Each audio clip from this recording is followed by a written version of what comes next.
We had this big talk about competency during the primary and the general election and whether someone's emotionally ready for the presidency, whether they have any experience that can be applied to it. And this is a reminder day by day. It might help us in this particular case, but we should recognize that like where someone is at on the ideological spectrum is not the only important variable for how they will govern as president. There are a lot of other important things. Government is complicated. Not all of it can be easily torn down into dueling ideologies. You need to have someone who understands at least something about human nature, something about political institutions, if you're gonna have a country that can survive to the next presidency. That's why people say, oh, Pence is no better. That's ideologically totally true. In some ways worse, and he's craftier, and maybe he'll get more things done. I understand all that. I want Pence out of the pulpit and on the mount immediately, because this fool, this Donald Trump idiot, could get us into a war with, I keep thinking North Korea is the most volatile area and the one he can most blunder into.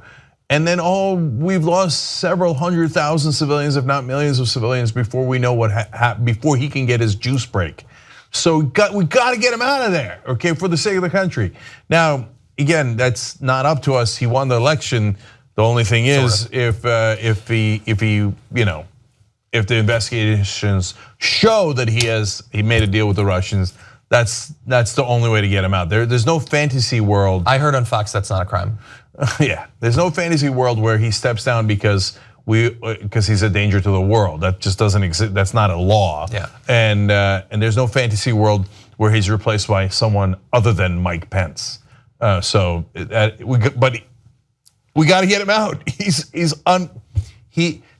You know how stupid I think he is. I think I'm the standard bearer for, like, if this is a spectrum, I'm on the very end of the spectrum for my respect for his intelligence, right? Like every once in a while people are like, yeah, Cenk, now you're going overboard. No, there is no going overboard with how stupid he is. But today, I went even further out on that spectrum.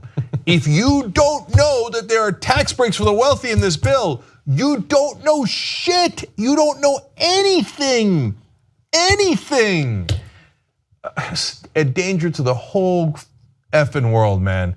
Like that guy who doesn't know that, you think he knows anything about the intricacies of North Korea? That if we get into some sort of, conflict with North Korea, that he's going to have the mental capacity to make one right decision, let alone the dozens he'd have to make? You can get proof. Just Google the worst debate answer in history, and I break down him talking about the nuclear triad. He doesn't know anything. Yeah. He doesn't know as much as I just said in that sentence. We were so close to a nuclear showdown in the Cuban Missile Crisis. And some people wanted, in the US government, a lot of people in the US government wanted us to go in that direction. And JFK barely avoided it by threading a needle. This guy thread a needle? Are you kidding me? No capacity whatsoever. And look, some libs might now start to feel kind of bad for him because he's so unintelligent that he's like borders on some mental deficiency, like literally. So you start to feel bad for him. He says, he's slow, he's whatever, right? He's not even on slow, he's on rewind. But you can't feel bad for him. You got to feel bad for the rest of it because he's in charge. We'll feel bad for him after we get him treatment. But in the meanwhile, we got to get him out. He's unbelievable danger to the world. Okay, anyway, let's hope he did a deal with the Russians.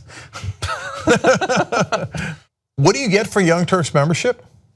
It's a mystery. Only one way to find out. TYTnetwork.com/join.